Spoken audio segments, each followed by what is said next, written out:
안녕하세요. 저는 경기도 신도시에서 어린이집 다니는 아들을 키우고 있는 30대 워킹맘입니다. 대학에서 미술을 전공해 지금은 초등학생을 대상으로 한 미술학원을 운영하고 있어요. 결혼 전에는 선배의 학원에서 일했는데 얼마 전 이 신도시로 이사하며 직접 학원을 열었죠. 요즘 출산율이 떨어져 아이들이 없다지만 아직 젊은 부부들이 몰리는 신도시에는 어린아이들이 많은 편이거든요. 그나마 정말 다행이죠. 일하느라 아이를 늘 친정엄마에게 맡기는 게 미안하지만 그래도 제가 열심히 살았다는 걸 나중에 아이가 꼭 알아주리라 믿으며 하루하루 열심히 달리고 있습니다. 이런 제가 사실은 몇 년 전 남들에게 말 못할 엄청난 일을 겪었답니다.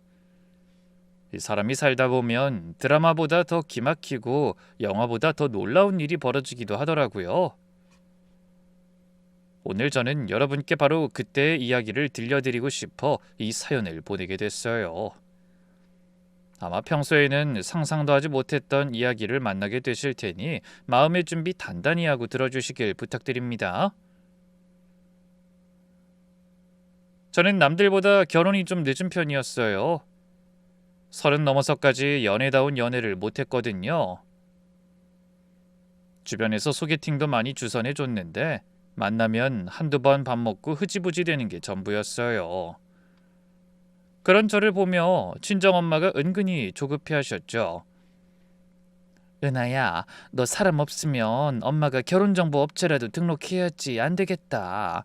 멀쩡한 내 딸이 이렇게 나이만 먹어가는 거 보니 도저히 마음이 안 놓여. 그러면 저는 펄쩍 뛰었어요. 엄마, 나 절대 싫어. 내가 알아서 할 테니까 제발 조금만 더 기다려요. 30이 넘어가자 엄마랑 얼굴만 마주치면 그런 대화가 오고 갔습니다. 연년생인 오빠는 일찍 장가가서 아이를 둘이나 낳았는데 저는 남자도 없으니 외로워 보이셨겠죠. 그러다 남편을 만났습니다. 친구 회사 거래처 담당이었는데 소개팅을 하게 된 거죠. 첫인상은 그리 특별하진 않았어요. 키가 크고 말수가 좀 적은 사람, 딱 그 정도였습니다. 그런데 밥 먹으며 대화를 나누다 보니 묘하게 끌렸어요. 사람을 대할 때 조심스럽고 남의 말을 잘 들어주더라고요. 그래서 만남을 이어가다 결혼까지 약속하게 됐죠. 프로포즈도 소박했어요. 꽃도 없고 분위기도 없고 그냥 카페 한 구석에서 떨리는 목소리로 한마디 한 게 다였지만 그래도 저는 좋았습니다. 그만큼 꾸밈 없고 솔직한 사람이라고 믿었으니까요. 얼마 후 상견례 때 시어머니를 처음 만났는데 남편과 얼굴은 닮은 구석이 없지만 대신 성격이 비슷하시더군요. 조용하고 어딘가 좀 쓸쓸해 보이는 느낌이 있었거든요. 저희 남편도 그랬는데 전 그게 그냥 그 사람의 분위기라고 생각했습니다. 그런데 남편이랑 나란히 앉아 계신 시어머니도 묘하게 그런 분위기를 풍기시더라고요. 둘 다 말수가 적고 조심스러운 사람들이었죠. 양가 어른들이 처음 만나는 자리이니만큼 방 안의 공기가 살짝 경직돼 있었는데 그때 남편의 여동생이 입을 열자 차가운 공기가 확 달라졌습니다. 오빠가 여자친구 예쁘다고 했을 때 처음엔 안 믿었거든요. 근데 이렇게 눈으로 보니 진짜였네요. 어쩜 그렇게 눈이 커요? 수술한 거 아니죠? 언니 정말 부러워요. 쉴 새 없이 질문과 농담을 하며 웃고 떠드는 예비 시누이 덕분에 훨씬 수월하게 상견례가 끝났습니다. 시누이는 첫 만남에서부터 저한테 대뜸 언니라고 부르며 친근하게 굴었어요. 보통 예비 올케한테 처음부터 그렇게 편하게 대하기 쉽지 않잖아요. 근데 저희 시누이는 너무나 자연스럽게 마치 원래부터 제 동생이었던 것처럼 살가웠어요. 상견례가 끝나고 돌아가는 길에 친정엄마가 웃으며 말씀하셨죠. 시댁 식구들이 참 괜찮은 것 같다. 시어머니는 말씀이 별로 없는 것 같고 시누이도 다정하네. 잔소리 많고 성질 사나운 신우이면 어쩌나 했는데 저 정도면 시집살이 걱정 안 해도 되겠다. 저도 같은 생각이었어요. 시어머니가 조용하셔서 좀 거리감이 느껴졌지만 신우이가 중간에서 잘 도와줄 것 같아서 괜찮겠다 싶었네요. 결혼 준비하는 동안에도 신우이 덕을 톡톡히 봤어요. 웨딩드레스를 고를 때도 따라와 제가 두 벌 사이에서 고민하고 있을 때 단호하게 말해줬습니다. 언니, 무조건 이거예요. 아까 그건 좀 노티나 보이는 것 같아요. 이게 언니 얼굴을 확 살려준다니까요. 청첩장 문구도 같이 골랐고 혼수 살 때도 백화점에 따라와서 이것저것 골라줬어요. 남편은 그런데 별 관심이 없는 사람이고 친정엄마와는 세대 차이가 있어서 그런지 보는 눈이 많이 달랐거든요. 그래서 시누이가 옆에서 이것저것 골라주는 게 얼마나 든든했는지 모릅니다. 언니나 여동생이 없는 저한테 시누이는 처음 가져보는 자매 같은 존재였어요. 아니, 어쩌면 자매보다 더 좋은 관계였을지도 모르겠네요. 자매 가진 친구들 보면 서로 티격태격하는 일도 많던데 시누이는 제 일이라면 만사 팽개치고 무조건 달려와 줬거든요. 그래서 저희 신혼가구며 가전, 벽지, 커튼 하나까지 다 시누이가 골라준 것들이었죠. 결혼하고 나서도 그런 태도는 달라지지 않았어요. 혹시라도 누가 빨리 애 가지라고 쉽게 말하면 시누이가 먼저 제 편을 들며 대변해 주기도 했습니다. 요즘 애 키우는 게 얼마나 힘든지 모르세요? 그건 선택의 문제지 의무는 아니죠. 그러고는 조용히 제 귀에 대고 속삭였어요. 언니 신경 쓰지 말아요. 그런 거 참견하는 사람 치고 진짜 걱정하는 사람 없어요. 괜히 심심하니까 물어보는 거지. 저는 언니가 멋있게 일하는 게 좋아 보여요. 혹시라도 억지로 애 가지려고 스트레스 받지 말아요. 우리 엄마도 둘만 좋으면 애는 없어도 상관없다고 하셨으니까. 그렇게 저를 먼저 배려해 줬습니다. 그래서 저는 친구들 다 고민하는 아이 문제에서도 스트레스 받지 않고 편히 지내다 결혼 2년 만에야 아이를 가졌어요. 남들 같으면 며느리 나이 많다고 재촉할 법도 한데 저희 시어머니는 한 번도 그런 말씀 없이 조용하셨답니다. 전 그게 다 시누이의 입김 덕분이라고 생각했습니다. 그래서 더 고마웠고 임신이라는 걸 알았을 때도 가장 먼저 시누이에게 연락했어요. 남편이나 친정엄마보다도 시누이가 먼저였죠. 아가씨, 나 임신했어요. 시누이는 놀랐는지 잠깐 말이 없었지만 이내 웃으며 축하해줬습니다. 세상에, 정말요? 언니 축하해요. 저도 드디어 조카 보겠네요. 시누이는 전화기 너머로 비명까지 지르며 좋아했습니다. 그 뒤로 주변 사람들의 축하가 이어지고 저는 더할 나위 없이 모든 게 완벽하다고 느꼈죠. 다만 한 가지, 그때 제가 무심하게 지나친 게 있었어요. 시누이는 저한테 한없이 다정하면서도 이상하게 남편의 어린 시절 얘기에 대해서는 말해주길 꺼렸습니다. 한 번은 시댁 거실에서 시어머니와 셋이 이야기하다가 제가 물었죠. 어머니, 혹시 도윤 씨 어렸을 때 사진 있어요? 앨범 같은 거요. 나중에 아기 태어나면 닮은 데가 있나 비교해보고 싶어서요. 그때 시어머니가 뭔가 어색하게 머뭇거리자 시누이가 불쑥 끼어들었어요. 아, 그런 거 없어요. 오빠 어렸을 때 사진이 든 앨범을 이사 다니면서 잃어버렸다고 하더라고요. 그렇지, 엄마? 그 말에 시어머니가 말없이 고개를 끄덕이셨어요. 또 한 번은 남편이랑 시누이랑 셋이 저녁을 먹다가 물었죠. 아가씨, 오빠 어릴 땐 어땠어요? 지금이랑 많이 달랐어요? 그랬더니 시누이가 제 얘기를 못 들은 것처럼 갑자기 딴소리를 했습니다. 아, 맞다 언니. 산후조리원 고를 때 후기 잘 봐야 해요. 제 친구들이 그러는데 어떤 데는 진짜 별로래요. 비위생적이고요. 아, 그래요? 고마워요. 잘 찾아볼게요. 그런 일이 한두 번이 아니었어요. 처음에는 우연이라고 생각했는데 몇 번 반복되니 좀 이상한 생각이 들더라고요. 남편의 학창 시절, 어린 시절, 가족의 옛날 이야기만 나오면 시누이와 어머니는 어김없이 화제를 돌렸습니다. 하지만 출산이 임박하며 그런 일은 까맣게 잊혔어요. 출산용품을 챙기며 하루하루 아이 만날 날을 손꼽기에도 바빴거든요. 얼마 후 드디어 저는 무사히 아이를 낳았습니다. 분만실에서 아기 울음소리를 듣는 순간 생전 처음 느껴보는 감정에 황홀할 만큼 행복했어요. 남편은 아이를 바라보며 말없이 한참을 울더군요. 그 모습을 보면서 저도 울었죠. 조리원에서 나오던 날은 아직도 선명하게 기억납니다. 조심스럽게 아이를 안아들고 집에 도착하자 문 앞에 양손 가득 뭔가를 들고 환하게 웃는 시누이가 보였어요. 언니 고생 많이 했어요. 저도 우리 조카 좀 안아봐도 돼요? 제가 고개를 끄덕이자 아기를 안더니 눈물까지 글썽이더라고요. 어머나, 오빠 닮았다.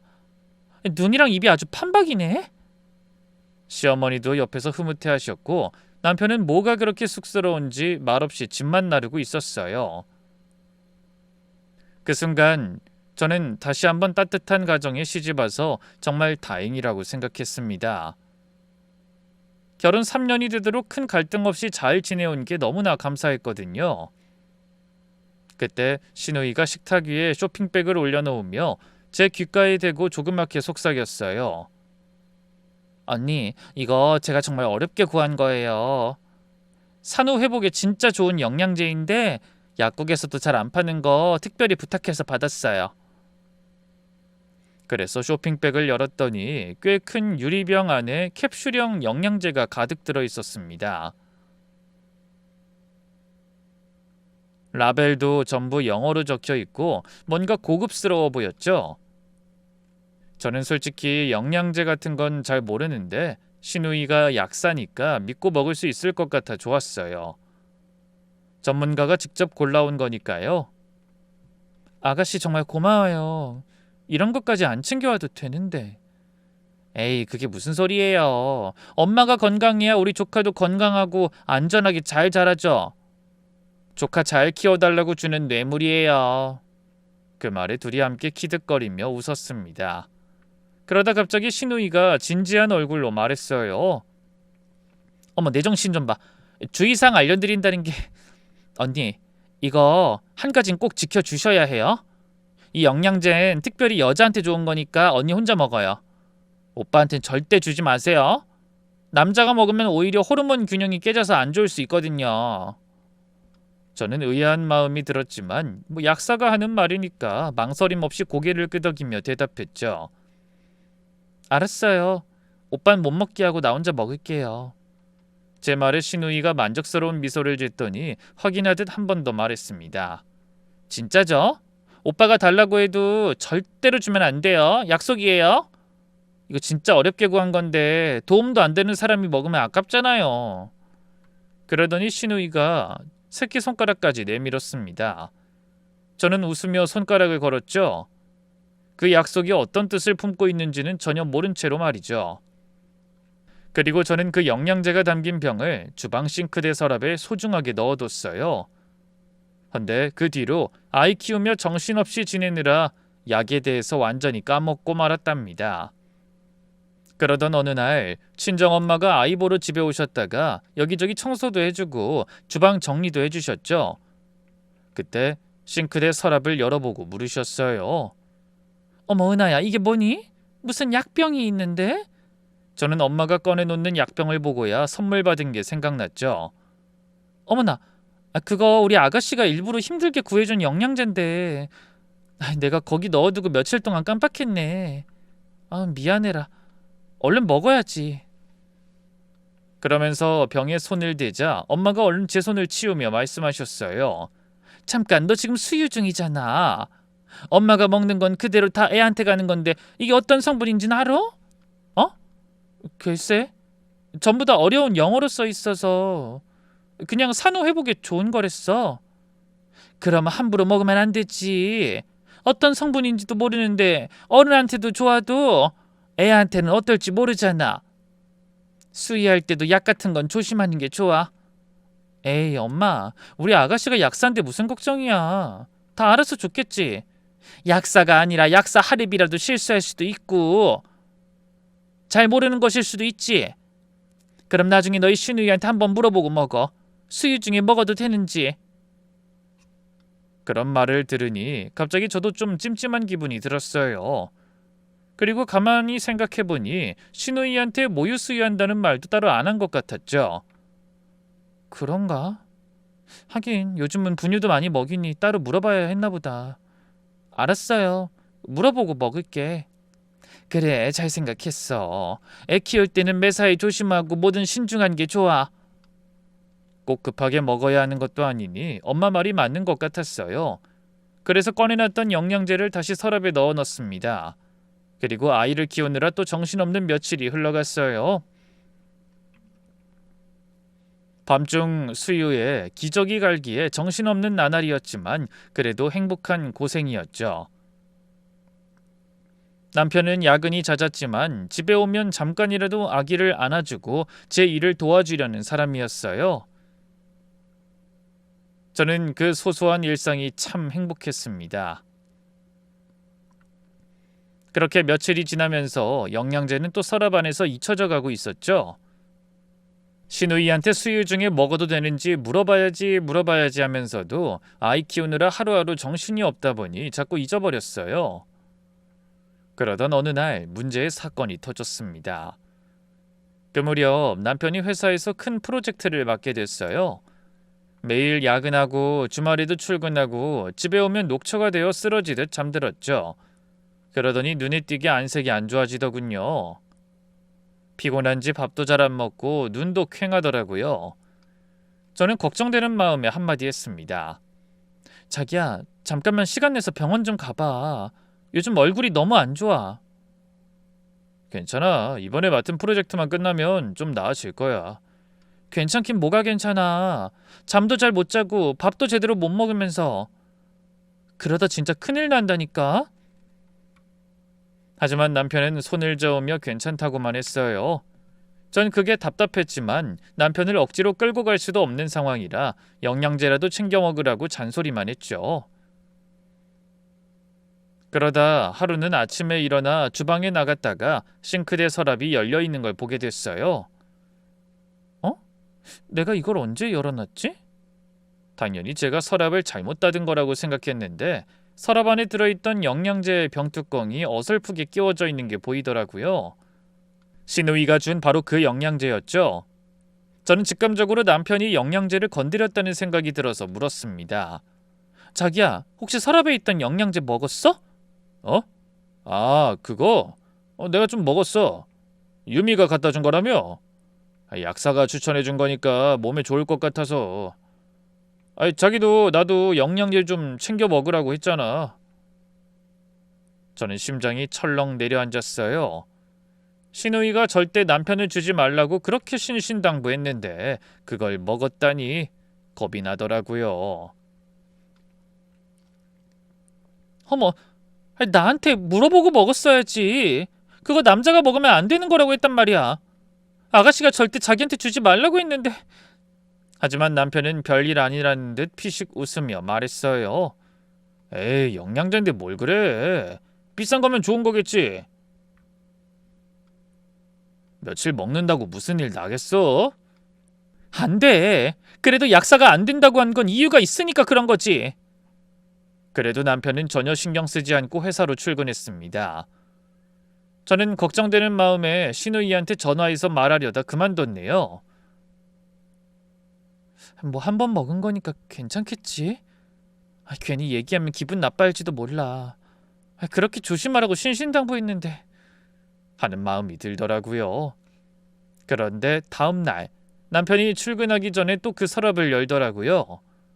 제가 눈앞에서 보고 있는데 말이죠. 저는 깜짝 놀라서 얼른 말렸어요.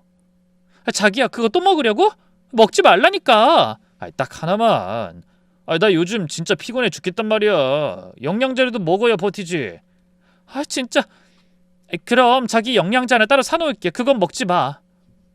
괜찮아. 집에 약 놔두고 뭐하러 또 사. 저는 말을 안 듣는 남편 때문에 화가 나면서도 눈밑이 시커멓게 그늘지고 지친 얼굴을 보니까 차마 뺐을 수가 없었어요. 남편은 결국 며칠간 더 그 영양제를 몰래 먹은 것 같았죠. 제가 아이 수유할 때 꺼내 먹었는지 나중에 확인해 보면 또 뚜껑이 제대로 안 닫혀 있더라고요. 그래서 저는 안 되겠다 싶어 부랴부랴 동네 약국에서 영양제를 따로 사다 놨네요. 그런데 남편이 그 영양제를 먹기도 전에 사달이 나고 말았습니다. 평일 오후에 아기를 목욕시키고 옷을 입히는데 모르는 번호로 전화가 왔어요. 안 받으려다가 혹시나 급한 전화일까봐 받아보니 남편 회사 상사였죠. 저 김대리 같은 팀 박 과장인데요. 김대리가 회의 중에 갑자기 쓰러져서 지금 구급차로 병원 이송 중입니다. 놀라서 전화기를 든 손이 덜덜 떨렸어요. 어쩔 줄 몰라 우왕좌왕하다가 간신히 아기를 안고 택시를 잡아탔는데 병원까지 가는 동안 머릿속이 하얘지는 기분이었어요. 잠시 후 응급실에 도착하니 남편은 이미 링거를 맞고 누워 있었어요. 얼굴이 누렇게 뜨고 입술이 바짝 말라 있더군요.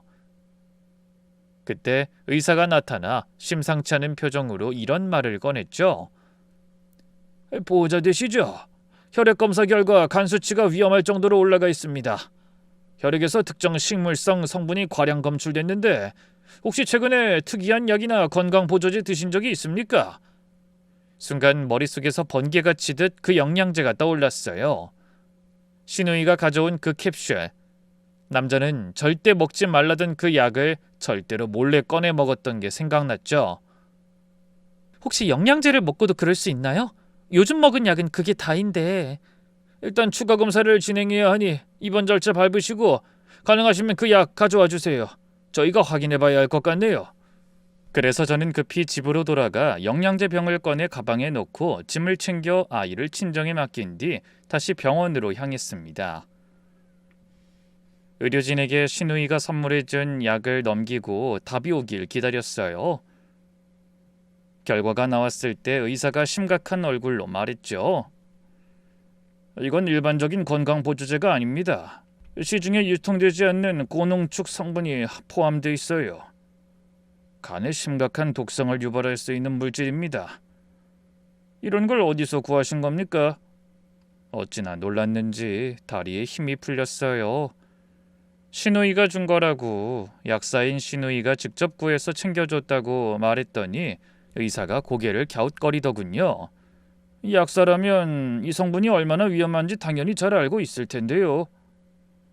그 말이 가슴에 날아와 박혔습니다. 하지만 그때까지도 저는 신우이를 의심하지 못했어요. 설마 누구보다 저를 위해주는 신우이가 그런 위험성을 알면서 저한테 직접 약을 건네줬을 리가 없다고 생각했죠. 아니야. 아가씨가 알고도 그럴 이유가 없어. 분명히 뭔가 실수가 있었겠지. 성분을 잘못 확인한 걸까? 그래서 고민 끝에 신우이한테 연락했습니다. 남편이 그 영양제를 몰래 먹고 쓰러졌다고 알렸더니 신우이가 전화를 받자마자 병원으로 달려왔어요. 그런데 병실 문을 열고 들어온 신우이의 첫마디가 지금도 잊히지 않을 정도로 저를 기겁하게 했습니다. 언니, 정작 먹으라는 언니는 왜 안 먹었어요? 오빠가 쓰러져서 입원했는데 첫마디가 그거였어요. 오빠 걱정을 하는 게 아니라 저는 왜 안 먹었냐니 황당해서 말이 안 나오더라고요. 그러더니 저를 눈을 부릅뜨고 따지고 들더군요. 내가 오빠한텐 절대로 주지 말라고 신신당부했잖아요. 사람 말이 말 같지 않아요? 왜 관리를 못해서 이런 일을 만들어요? 저는 어안이 벙벙해 더듬거리며 말했습니다. 아가씨, 나도 말렸어요. 근데 오빠가 몰래 먹는 걸 내가 어떻게... 저는 억울했지만 남편이 입원까지 한 마당에 병실에서 말다툼하고 싶지 않아 참았습니다. 한데 신우이의 다음 행동이 더 이상했어요. 갑자기 정색하더니 이렇게 묻는 거예요. 남은 건 어딨어요? 집에 있어요? 약이요? 병원에서 확인해 본다면서 가져갔는데... 그 말에 신우이의 얼굴이 순간적으로 굳어지는 게 보였습니다. 아주 잠깐이었지만 전 분명히 봤어요. 틀림없이 당황한 기색이었는데 금방 표정을 바꾸더라고요. 그러더니 목소리를 높여 소리쳤습니다. 전부 다요? 혹시 남은 거 있으면 당장 돌려줘요. 그게 얼마나 힘들게 구한 건데 이렇게 관리 못해서 문제를 만들어요. 너무나 이상했습니다. 제가 알던 시누이라면 당연히 쓰러져 누워있는 오빠 걱정을 먼저 할 텐데 남은 약부터 찾는 게 석연치 않았어요. 그때 제 전화를 받은 시어머니도 병실로 들어와 이 대화를 들으시더니 시누이 편을 드셨습니다. 은하야, 그러게 조심하지. 유미가 주지 말라고 했다는데 왜 그랬니? 약사 말을 들었어야지. 남자한테는 안 좋다고 했다며. 어머니, 저도 먹지 말라고 했어요. 근데 다 큰 남자가 몰래 꺼내 먹는 걸 제가 어떻게 말려요. 그래도 어머니는 계속 저를 원망 어린 시선으로 바라보셨습니다. 억울했지만 남편이 링거 꽂고 누워있는데 옆에서 싸우는 꼴을 보이고 싶지 않아 또 참았죠. 하지만 제 머릿속에서는 하나둘 의문이 떠오르기 시작했어요. 먼저 시누이가 병실에 들어서자마자 저한테 왜 영양제를 안 먹었냐고 하는 것부터가 이상했습니다. 제가 그 약을 안 먹었다는 걸 어떻게 알았을까요? 저는 약에 대해 한마디도 안 했는데 말이죠. 제가 멀쩡한 걸 보고 바로 안 먹은 걸 알아차렸다는 건 그 약을 먹었으면 문제가 생길 거라는 걸 아는 사람이잖아요. 그리고 다급하게 남은 영양제를 돌려달라고 한 것도 마음에 걸렸어요. 마치 오빠 걱정보다 무슨 증거를 없애기 바쁜 것처럼 보였거든요. 그 모습을 보니 본능적으로 뭔가 잘못됐다는 느낌이 들었습니다. 평소 같지 않은 시누이의 표정과 말투, 쫓기는 듯한 모습이 전부 자연스럽지 않았죠. 한편 남편은 간 수치가 좀처럼 안 떨어져서 저를 하루하루 마음 졸이게 했습니다. 핏기 하나 없이 잠만 자는 얼굴을 보는 게 너무 무섭더라고요. 그 와중에도 제 머릿속에서는 시누이가 병실에 들어서며 던진 첫마디가 계속 맴돌았어요. 정작 먹으라는 언니는 왜 안 먹었어요? 그 말의 무게가 점점 저를 짓누르는 기분이었습니다. 그때부터 병실에 찾아오는 시누이의 얼굴이 처음으로 낯설어 보이기 시작하더군요. 가뜩이나 하루하루 전쟁 같은 시간을 보내다 보니 신경이 있는 대로 곤두서는데 시누이를 마주하려니 마음이 혼란스러웠어요. 낮에는 병원에서 아픈 남편을 돌보고 밤에는 칭얼거리는 아기를 돌봐야 했거든요. 만약 친정엄마가 아이를 봐주지 않으셨다면 저도 쓰러졌을 거예요. 엄마는 밤에도 아기를 데리고 잔다고 하셨지만 아직 젖먹이 어린애라 그것도 마음 편치 않더라고요. 고생하는 만큼 남편의 상태가 나아지면 좋으련만 의사는 경과를 더 지켜봐야 한다는 말만 반복했어요. 저는 매일 죽은 듯이 누워있는 남편 옆에서 두 손 모아 기도했습니다. 그런데 치료 기간이 길어지다 보니 병원비도 신경 쓰이기 시작했어요. 다행히 남편이 결혼 전부터 가입한 보험이 몇 개 있어서 그쪽에서 보장을 받을 수 있는지 알아보기로 했죠. 그래서 남편에게 물으니 서재처럼 꾸민 작은 방 어딘가에 보험 보장 내용이 적힌 서류가 있다고 하더라고요. 그날 저녁 아이를 재워두고 작은 방에 들어가 남편의 서랍을 뒤지기 시작했습니다. 맨 위 서랍에는 회사 서류가 잔뜩 있었고 가운데 서랍에는 영수증이며 명함이며 잡동사니가 들어있었어요. 보험 서류는 안 보였죠. 혹시 아래쪽에 있나 싶어 맨 아래 서랍을 앞으로 당겼습니다. 그런데 뭔가 딱딱한 물체가 서랍에 걸려 안 나오는 거예요. 저는 긴 막대를 찾아 걸려서 나오지 않는 물체를 누르며 있는 힘껏 서랍을 잡아당겼습니다. 그러자 서랍 깊숙한 곳에서 낡은 상자가 하나 찌그러진 채 모습을 드러냈죠. 낡고 손때 묻은 상자였어요. 혹시 제가 찾는 보험 서류가 들어있나 싶어 뚜껑을 열었는데 안에 있던 건 서류가 아니었습니다. 남편이 예전에 쓰던 통장과 수첩이 있고 그 수첩 사이에 사진 한 장이 끼워져 있는 게 보이더라고요. 이게 뭐지? 저는 궁금한 마음에 손을 뻗어 사진을 꺼내보다 눈을 동그랗게 떴어요. 남편과 한 여자가 나란히 서서 웃고 있는 사진이었거든요. 꽤 오래된 예전인데 색이 약간 바래고 모서리가 헐어 있었어요. 여자가 긴 머리를 늘어뜨리고 환하게 웃고 있는데 어딘가 묘하게 익숙한 느낌이 들더라고요. 이 사람이 누구지? 아가씨랑 분위기가 비슷하네? 좀 닮은 것 같은데? 사진 속 여자는 신우이랑 비슷해 보이지만 신우이는 아니었어요. 눈매가 다르고 인상도 조금 더 성숙한 느낌이었죠. 혹시나 언제 찍은 건지 알 수 있나 싶어 사진을 뒤집어 보다 뒷면에 적힌 글을 발견했어요. 분명 제가 아는 남편의 글씨로 이렇게 쓰여 있더라고요. 유진아, 너는 떠났지만 난 예정대로 네 가족이 되기로 했어. 너희 엄마를 내 어머니로, 네 동생을 내 동생으로 여기며 살게.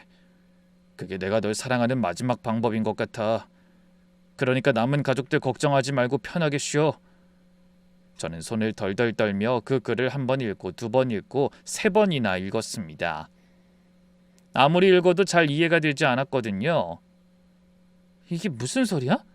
가족이 되다니... 유진이 누구지? 그 순간 머릿속에서 퍼뜩 예전 일들이 하나씩 떠올랐어요. 신우이가 남편의 어린 시절 사진이 없다고 했던 것과 과거 이야기만 나오면 화제를 돌리던 게 생각난 겁니다. 시어머니와 남편의 외모가 하나도 안 닮은 것도 신기했는데 이유가 있었던 거예요. 설마 어머니가 친어머니가 아닌 거야? 아가씨도 친동생이 아니고? 머리가 하얘져서 한참을 멍하니 그 사진만 들여다보고 있었어요. 이건 나 혼자 판단할 문제가 아니야. 세 사람 사이에 분명히 나만 모르는 뭔가가 있는 게 분명해. 그렇다고 제대로 몸을 가누지도 못하는 남편에게 사진을 들이밀며 추궁할 수도 없는 일이었어요. 그래서 국립 끝에 남편에 관해 뭔가 알려줄 수 있는 사람을 생각해 보기로 했죠. 가장 먼저 떠오른 건 역시 신우이였지만 저는 고개를 가로저었습니다. 시어머니도 마찬가지였고요. 사건에 연관된 사람에게 직접 묻는 건 섣부른 판단 같았어요. 그러다 한 사람이 생각났습니다. 남편의 대학 시절 절친한 친구로 결혼식 때 사회를 봐준 사람이 있었거든요. 저와도 자주 얼굴을 봐서 평소 친분이 있고 명함 받아놓은 것도 있었어요. 그래서 망설이다 전화를 걸었더니 다행히 반갑게 인사하더라고요. 야, 은하씨가 전화를 다 하시고 무슨 일이에요? 아기 잘 크죠? 아, 네. 저기 죄송한데요. 도윤씨 일로 여쭤볼 게 있어서요. 지금 그 사람이 병원에 입원해 있거든요. 제 말을 들은 상대가 놀라는 게 전화기 너머에서도 느껴졌어요. 네? 입원이요? 아니 무슨 일로... 간 수치가 갑자기 올라가서 쓰러졌어요. 잠시 침묵이 흘렀습니다. 상대가 한참을 아무 말이 없더니 떨리는 목소리로 확인하듯 물었죠. 그게 진짜예요? 간이요? 네, 지금 입원 중인데 상태가 그렇게 좋지 못해요. 그래서 직접 그이한테 물을 수가 없어서 연락했어요. 혹시 유진이란 여자가 누군지 아세요? 상대방이 한참을 망설이더군요. 말해야 하나 말아야 하나 고민하는 게 느껴졌습니다. 저는 답답한 마음에 다급하게 말했어요. 제발 말해주세요. 그 유진이라는 사람이 누군지 알아야 풀릴 것 같은 문제가 있어서 그래요. 부탁드려요. 그제야 남자가 입을 열었지만 대답 대신 같은 말을 또 물었어요. 진짜 도윤이가 간에 문제가 생긴 거예요? 원인은요? 약인성 간 손상 같다고 하더라고요. 약물에 의해서 생긴 문제요. 제 말을 들은 상대가 놀란 듯 숨을 몰아쉬는 게 들렸습니다. 그러더니 조심스럽게 예전 일을 털어놨어요. 도윤이한텐 대학 때부터 사귄 여자가 있었어요. 그 여자가 김유진이에요. 같은 동아리 후배 언니였는데 우연히 만나 꽤 오래 연애하고 결혼 날짜까지 잡았었어요. 네? 결혼이요? 저는 처음 듣는 얘기였습니다. 상대는 한숨을 쉬며 대답했어요. 네. 근데 유진이가 결혼을 앞두고 갑자기 세상을 떠났어요. 그래서 도윤이가 참 힘들어했었죠. 아니 왜요? 사고였나요? 아니요. 그게 급성 간부전이라고 했어요. 이번엔 제가 깜짝 놀라 되물었습니다. 네? 간이요? 정말 간이 안 좋아서 그렇게 된 거예요? 네. 평소에 술을 좀 마시긴 했지만 젊은 나이에 병에 걸릴 정도까지 심하게 마신 건 아니었다던데 아무튼 그렇게 유진이가 갑자기 떠나니까 그 집 가족들도 난리였어요. 그래서 도윤이랑 서로 의지하면서 힘든 시간을 견뎠죠. 그 뒤로 이어진 말은 더 충격적이었어요. 딸의 남자친구를 친아들처럼 여기던 여자의 어머니와 그 여동생이 같이 슬픔을 나누며 서로 위로했고 어느 순간부터 남편이 그 집에서 아들 노릇을 하기 시작했다는 거예요. 결국 여자 어머니의 제안으로 남편을 성년 입양까지 했고요. 남편의 부모님도 이미 두 분 다 돌아가신 상태였기 때문에 크게 문제될 게 없었다고 하더군요. 저는 상상도 하지 못한 얘기에 너무 놀라 숨쉬는 것조차 잊을 지경이었습니다. 전화기 너머 상대가 덜컥 겁이 나는지 소리내 저를 불렀어요. 여보세요? 은하씨, 괜찮아요? 네, 괜찮아요. 그러니까 어머니 아가씨가 다 진짜 도윤씨 가족이 아니라 그 죽은 김유진이라는 여자의 가족이었다는 거죠? 맞아요. 유진이랑 도윤이 성이 같아서. 은하씨는 눈치 못 챘죠? 네, 전혀요. 아니 어떻게 이런 말도 안 되는 일이... 저는 전화기를 든 채 바닥에 주저앉아 멍하니 허공만 바라봤습니다. 남편에게 죽은 약혼녀가 있었다는 것도 놀라운데 그 가족에게 입양이 됐다니 그런 엄청난 사실을 숨기고 세 사람이 진짜 가족인 척하며 저를 속여왔다는 사실에 치가 떨렸습니다. 왜 남편은 그런 얘기를 저에게 비밀로 한 걸까요? 아무리 힘든 얘기라도 마음만 있었다면 털어놓을 기회는 얼마든지 있었어요. 결혼 전에도 결혼 후에도 아이를 낳고 나서도 할 생각만 있었다면 못할 이유가 없었죠. 하지만 남편뿐 아니라 시댁 식구들 누구도 저에게 한마디도 해주지 않았어요. 그냥 제가 모르는 대로 평생 살아가길 바란 것처럼요. 그런데 그때 저를 진짜 얼어붙게 만드는 상대의 말이 이어졌습니다. 근데 마음에 걸리는 게 있어요.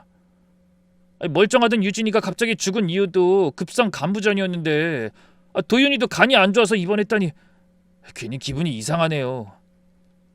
그건 제 생각에도 좀 꺼림칙한 부분이었어요. 예전에 죽은 남편의 약혼녀도 지금 병원에 누워있는 남편도 똑같이 간이 망가진 거잖아요. 그런데 신우이라고 알고 있던 그 사람은 죽은 남편 약혼녀의 친동생이었어요. 더 소름 끼치는 건 남편이 쓰러진 게 제 약을 몰래 훔쳐먹었기 때문이라는 사실이었죠. 원래대로라면 약사인 신우이가 건넨 영양제를 먹고 쓰러질 사람은 저였다는 얘기가 되는 거잖아요. 저는 어떻게 전화를 끊었는지도 모른 채 한참을 그 자리에 앉아 있었어요. 머릿속에 신우이의 얼굴이 스쳐 지나갔습니다. 웃으며 영양제를 건네주던 모습, 결혼 준비할 때 열심히 따라다니며 조언해주던 모습, 그 모든 게 다 거짓처럼 느껴졌어요. 어쩌면 내가 자기 언니 자리를 차지하고 있는 게 싫어서 일부러 문제가 될 약을 준 걸지도 몰라. 다 알고 있었으면서 아무것도 모르는 척. 그래서 도윤씨는 절대 주지 말라고 하고 나만 먹으라고 한 건가? 하지만 여전히 의문은 남았습니다. 근데 예전 그 약혼녀도 멀쩡하다 갑자기 간이 손상됐다고 했는데 그건 왜 그런 거지? 설마 신우이가 자기 언니를 해코지할 리도 없고 그건 그냥 우연일까? 마음 한편이 찜찜했지만 그 이상 생각하는 건 앞뒤가 좀 맞지 않았어요. 머릿속이 너무나 복잡해 더는 생각하기도 싫었고요.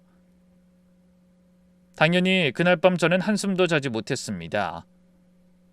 밤새 뒤척이다 다음날 아침 마침내 결심했어요. 이 모든 정황을 경찰에 밝히고 명명백백하게 숨은 문제를 밝혀내야겠다고요. 그래서 병원에서 문제의 영양제 성분을 분석한 결과지와 책상 서랍에서 찾은 사진을 들고 경찰서로 향했습니다. 하지만 막상 일을 벌일 생각을 하니 발이 떨어지지 않아 민원실 앞에서 한참을 서 있었어요. 모든 걸 말하는 순간 제 앞날도 결혼 생활에도 거대한 폭풍이 휘몰아치고 다시는 돌이킬 수 없다는 걸 알았으니까요. 가족이라고 여겼던 사람들의 비밀을 폭로하고 시누이라고 믿었던 여자를 신고하는 일이잖아요. 하지만 병실에 누워있는 남편의 망가진 얼굴이 떠오르자 이가 갈렸어요. 그게 내가 될 수도 있었어. 그날 엄마가 말리지 않았다면 난 벌써... 그러다 퍼뜩 친정엄마 품에 안겨 새근새근 자고 있을 아기 생각이 나자 소름이 돋으며 참을 수 없는 분노가 밀려왔습니다. 만약 그날 엄마가 날 말리지 않고 아무것도 모르던 내가 그 약을 먹고 애한테 젖을 물렸다면... 세상에... 상상만으로도 숨이 멎는 것 같았어요. 그래서 저는 더 이상 망설이지 않고 발걸음을 재촉해 경찰서 안으로 들어갔습니다. 그리고 형사 앞에서 처음부터 끝까지 모든 사실을 토해내듯 다 내뱉었어요. 시누이가 약사예요. 제가 출산하고 나자 산후 회복에 좋다면서 영양제를 줬는데 그걸 몰래 먹은 남편이 간 수치 이상으로 쓰러져 입원했습니다. 병원에서 영양제 성분을 분석해보니 시중에 유통도 안 되는 간 독성 물질이 나왔다고 했어요. 형사가 눈을 동그랗게 뜨고 절 바라보더니 갑자기 급하게 제 이야기를 기록했어요. 저는 숨을 고르고 말을 이어갔죠. 쓰러진 남편한텐 예전에 죽은 약혼녀가 있는데 지금 제 시누이가 바로 그 약혼녀의 친동생이에요. 그 말에 형사가 손을 멈추고 저를 똑바로 쳐다보며 물었습니다. 잠깐만요. 시누이가 남편의 친동생이 아니라 남편 전 약혼녀의 동생이라고요? 네, 맞아요. 약혼녀가 죽은 후에 남편이 그 어머니에게 성년 입양된 거예요. 장모님이 될 뻔한 분이 어머니가 된 거죠. 예비 처제는 동생이 되고요.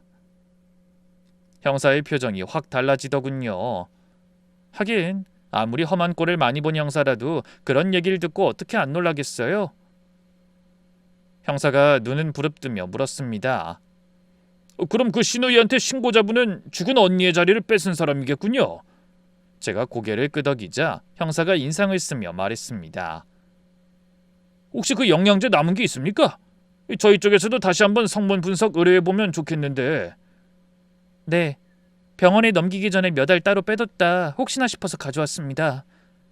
그러고는 가방에서 비닐에 싸둔 영양제를 꺼내 내밀고 성분 분석 결과지와 김유진의 사진 그리고 남편 친구의 명함까지 전부 넘기며 말했습니다.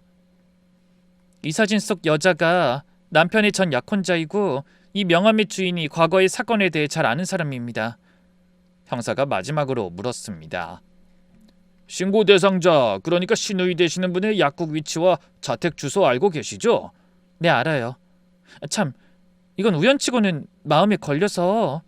제가 말끝을 흐리자 형사가 괜찮으니 말하라는 눈빛을 보냈어요. 그래서 조심스럽게 입을 열었죠. 사실 남편의 전 약혼녀가 죽은 이유도 급성 간부전이라고 들었어요. 저희 남편의 경우도 약물로 인한 간 손상이고요.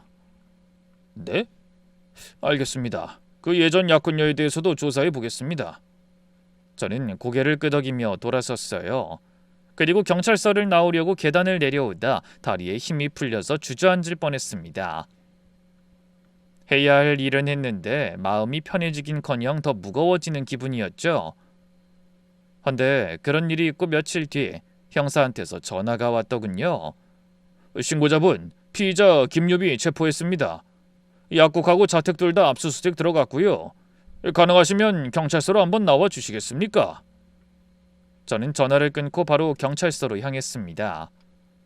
형사가 수사 결과를 설명해 주는데 들으면서도 손이 떨렸어요. 시누이의 약국 뒤편 창고에서 영양제 원료로 쓰인 약재 여러 종류와 캡슐이 나왔다고 하더라고요. 시누이 개인 컴퓨터에서도 해외 약재 구매 내역이 수십 건 발견됐고요.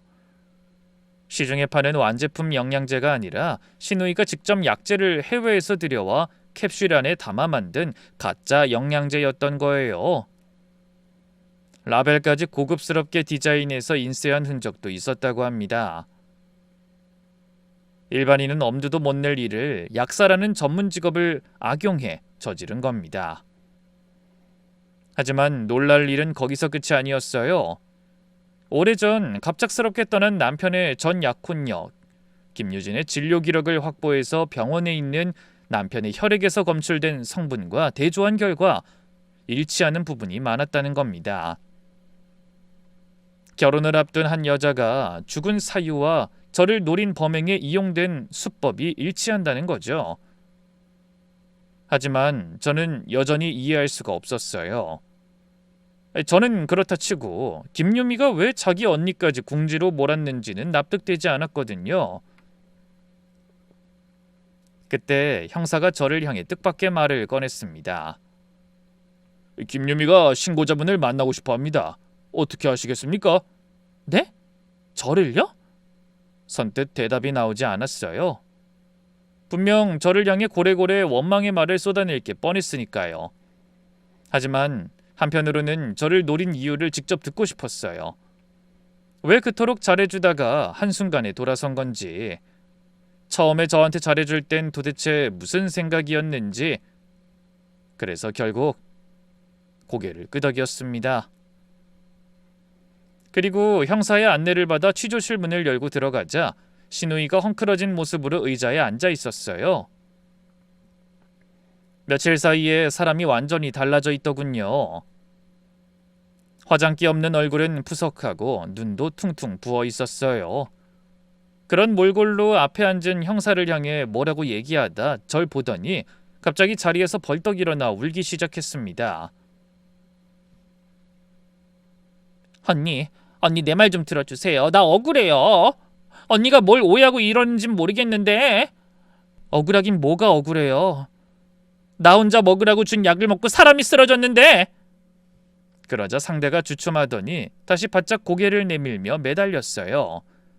아니 그게 내가 그러고 싶어서 그런 게 아니에요. 진짜예요. 사실은 우리 언니가 꿈에 나타나서 매일 밤 울었어요. 뭐라고요? 제가 어이없다는 말투로 물으니 신우이가 눈물을 쏟으며 말했습니다. 자기 자리에 다른 여자가 앉아서 아이까지 낳고 행복하게 사는 걸 보고 언니가 너무 힘들어하는 것 같았어요. 꿈에서 우는 게 불쌍하고 안쓰러워서 나도 모르게 그런 짓을 한 거예요. 아니, 귀신에 홀린 거예요. 제정신이 아니었다니까요. 언니 제발 믿어줘요. 어찌나 억울해하는지 하마터면 흔들릴 뻔했습니다. 얼마 전까지도 저를 언니라고 부르며 살갑게 대하던 사람이니까요. 하지만 저는 얼른 정신을 차리고 한 가지를 담담하게 물었습니다. 죽은 언니 생각하니 속이 상해서 그랬다는 거예요? 제 말에 신우이가 눈을 빛내며 고개를 힘차게 끄덕였습니다. 맞아요, 맞아. 내가 정말 언니를 미워해서 해치려고 그런 게 절대 아니라니까요. 하지만 전 허공에 대고 헛웃음을 내뱉으며 말했어요. 그럼 그렇게 우애 좋은 언니한테는 왜 그랬어요? 그때 언니한테도 나한테 준 거랑 같은 약을 준 거죠? 그 순간 신우이가 울음을 멈추더니 마치 다른 사람이 된 듯 눈에 도끼를 가득 품은 채 외쳤습니다. 그게 무슨 말 같지도 않은 소리예요? 약은 무슨 약? 우리 언니는 원래 간이 안 좋아서 그렇게 된 거예요. 난 아무 짓도 안 했다고요. 저는 더 이상 들을 필요가 없다고 생각해 몸을 돌리며 말했습니다. 그건 경찰에서 조사하면 다 밝혀지겠죠. 지금 그때 사건까지 모조리 다시 수사하고 있다니까. 그러자 신우이가 갑자기 제 팔을 거칠게 잡으며 소리쳤어요. 언니, 어디 가요? 이대로 그냥 가면 어떡해요? 나 진짜 억울하다니까요. 내가 잘해줬던 거 이 형사님들한테 다 말해주고 가요. 어서요. 하지만 전 조금도 망설이지 않고 밖으로 나와 집으로 돌아왔어요. 그리고 몇 시간 후 형사에게 다시 전화가 걸려왔습니다. 수사 경과를 알려드리려고 연락드렸어요. 그러더니 제가 돌아온 후 밝혀진 진실들에 대해 들려주더군요. 피의자는 계속 죽은 언니가 꿈에 나타나서 그런 거라고 주장하며 예전 범행에 대해서는 전부 부인했어요. 자기가 친언니를 해코지할 이유가 없다는 거죠. 하지만 다양한 정황 증거를 들이대니까 결국 진술을 바꿨습니다. 모든 진실이 밝혀진 뒤 저는 경찰서에 가서 신우이가 조사받을 당시 녹음된 파일을 듣게 됐어요. 도대체 왜 그런 일이 벌어진 건지 저도 알 권리가 있으니까요. 형사가 녹음 파일을 재생하자 스피커로 귀에 익은 음성이 흘러나왔습니다. 도윤 오빠는 원래 나랑 친했어요. 같은 동아리에서 만났고 오빠랑 밥도 같이 먹고 영화도 같이 보면서 좋아하게 됐죠. 근데 어느 날 오빠가 나를 집에 데려다주다 우연히 우리 언니를 만나게 된 거예요. 그러더니 말도 없이 사귀고 결혼까지 약속했어요. 저는 깜짝 놀라서 입을 틀어막았습니다. 언니와 결혼을 약속한 남자를 신우이가 먼저 좋아하고 있었던 거예요. 바로 그게 비극의 시작이었죠. 신우이의 말이 이어질수록 저는 말문이 막혔습니다. 오빠 옆에 있어야 할 사람은 나였는데 언니가 다 가져갔어요. 언니는 항상 그랬어요. 나보다 예쁘다는 이유 하나로 부모님 사랑도 독차지하더니 내가 좋아하는 남자까지 뺏어갔다고요. 신우이는 어려서부터 예쁜 언니를 시샘하는 마음이 있었답니다. 부모님의 관심도 언니한테만 쏠린다는 피해의식이 있었는데 자기가 먼저 좋아한 남자마저 언니와 결혼한다는 걸 알고 그동안 쌓였던 분노가 한 번에 폭발한 거죠. 그래서 약사의 전문 지식을 악용해서 간에 해로운 약재를 골라 캡슐에 담아 영양제처럼 만든 겁니다. 그걸 언니한테 건강식품이라며 선물했고 결혼을 앞둔 예비 신부가 그렇게 이유도 모른 채 동생 손에 유명을 달리하게 된 거예요. 거기까지만 들어도 놀라운데 녹음은 끝나지 않았더군요. 언니가 떠나니까 오빠가 너무 힘들어했어요. 그래서 내가 엄마를 설득했어요. 오빠를 입양해서 가족으로 만들라고요. 그래야 오빠가 영원히 내 곁에 있을 테니까요. 신우이는 언니를 해코지한 뒤에도 남편과의 미래를 꿈꿨던 거죠. 하지만 고인이 된 언니의 남자와 사귀는 건 주위 시선 때문에 불가능하다는 걸 알았다네요. 그래서 차선책을 택한 겁니다. 연인은 못 되더라도 가족으로라도 곁에 있겠다고요. 그런 마음으로 엄마를 부추겨서 남편의 입양을 성사시키고 곁에서 평생 함께하려 한 거예요. 물론 그때는 제 남편이 영원히 떠난 언니를 그리워하며 결혼 안 하고 혼자 늙어갈 거라고 생각했답니다. 그런데 남편이 저를 만나 결혼을 감행한 거예요. 신우이 입장에서는 자기가 설계한 삶이 한순간에 무너진 거죠. 결혼 준비를 도와주는 척 따라다닌 것도 제 일이라면 만사 팽개치고 달려온 것도 돕고 싶은 마음이 아니라 눈앞에서 감시하기 위해서였다네요. 언니 자리에 다른 여자가 들어앉는 걸 두 눈으로 지켜보면서 속으론 이를 갈고 있었던 겁니다. 그래도 한동안은 포기하려 마음먹은 적도 있다고 하더군요. 결혼을 말리다 자기 마음을 들켜 영영 남편을 볼 수 없게 될까봐 그냥 축복해주고 받아들이려고 했다고요. 하지만 제가 아이를 낳고 셋이 행복한 가족이 되는 모습을 보는 순간 참을 수 없는 배신감과 분노가 다시 온 마음을 지배했답니다. 그래서 언니를 해코지하고도 무사히 넘어간 그 방법대로 다시 저를 노린 거예요. 영양제로 위장한 정체 모를 약으로 산후회복 중인 저를 또 없애려고 마음먹은 겁니다. 그제야 저는 신우이, 아니 김유미가 했던 말들이 이해됐어요. 굳이 아이를 낳지 않아도 된다고 했던 것, 저를 위해서가 아니라 자기 자신을 위한 말이었고 약을 혼자 먹으라고 한 것도 남편한테 해를 끼치지 않고 저만 없애려고 그랬던 거죠. 하마터면 저는 남편의 전 약혼녀에 이어 같은 수법으로 당할 뻔했던 거예요. 모든 사실을 깨닫고 울며 매달리던 얼굴을 떠올렸어요. 악마가 있다면 바로 그런 얼굴이 아닐까 싶더라고요. 자신의 죄는 모른 채하고 살기에만 급급한 추악한 인간의 민난 말이죠. 결국 김유미는 구속되고 재판에 넘겨졌어요. 병실에서 이 모든 사실을 전해들은 남편은 오열했습니다. 제가 옆에 있는 것도 모를 만큼 서럽게 울더군요. 자기가 가족이라 믿었던 사람이 예비 신부를 해코지한 범인이었다는 사실이 견딜 수 없는 모양이었어요. 그리고 그 범인의 곁에서 아무것도 모른 채 지금의 아내인 저까지 위험에 빠질 뻔했다는 사실이 힘겨웠겠죠. 남편은 그 무게를 감당하지 못하고 한참을 소리내어 울고 또 울었습니다. 그리고 김유미에 대한 재판이 열렸어요. 헌데 조사 과정에서 이미 범행을 인정한 범인이 갑자기 말을 바꾸며 발뺌했습니다. 아마도 재판이 끝나면 정말 감옥에 간다는 생각에 심경의 변화가 일어나 마지막까지 발악해 보려는 것 같더라고요. 전 언니를 너무 사랑했어요. 절대로 죽이지 않았습니다. 그건 실수로 잘못 넣은 성분일 뿐이에요. 하지만 이미 모든 범행을 자백했고 명백한 증거도 넘쳐 중형을 피할 수 없었습니다. 재판부도 약사라는 전문직의 지식을 악용해 가족을 대상으로 계획적 범행을 저지른 점에서 죄질이 극히 나쁘다고 판시했죠. 결국 김유미는 살인과 살인미수, 약사법 위반으로 징역 18년을 선고받았습니다.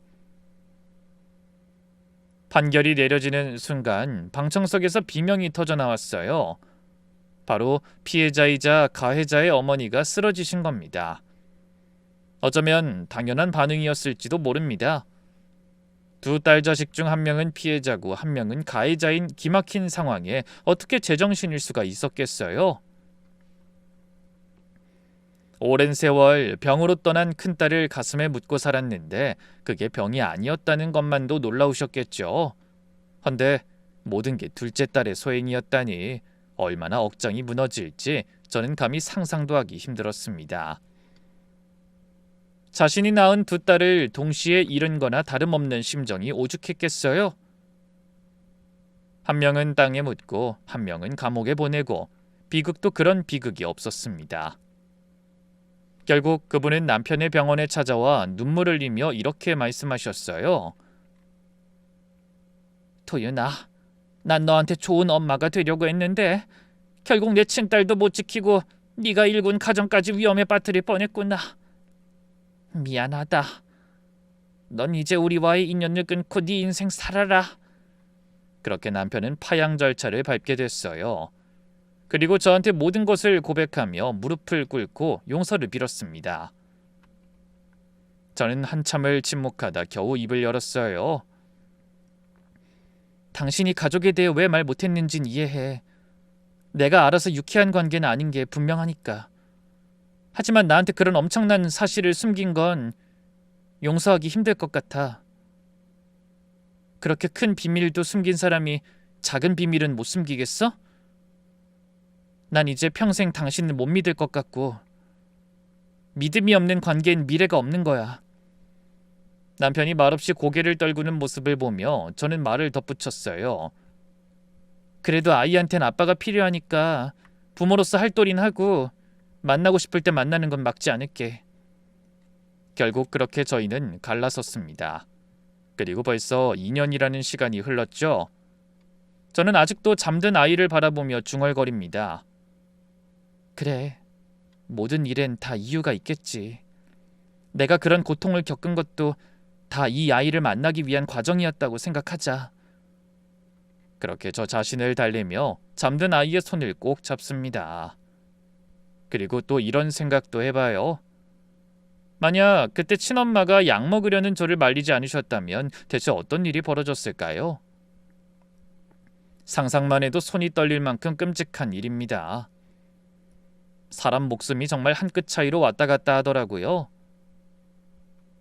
그렇게 생각해보면 제가 겪은 일이 아무리 무서운 일이라도 이렇게 살아있다는 것과 사랑스러운 아이를 지킬 수 있었다는 사실 하나에 무조건 감사하게 된답니다. 그래서 저는 오늘도 과거의 아픔은 잊고 저에게 주어진 이 하루하루를 열심히 살아가려 합니다. 부디 여러분도 제 사연을 통해 삶의 소중함에 대해 한 번 더 생각할 수 있는 기회를 가지시길 바라며 저는 이만 인사드리겠습니다. 함께해 주신 모든 분들 정말 감사합니다.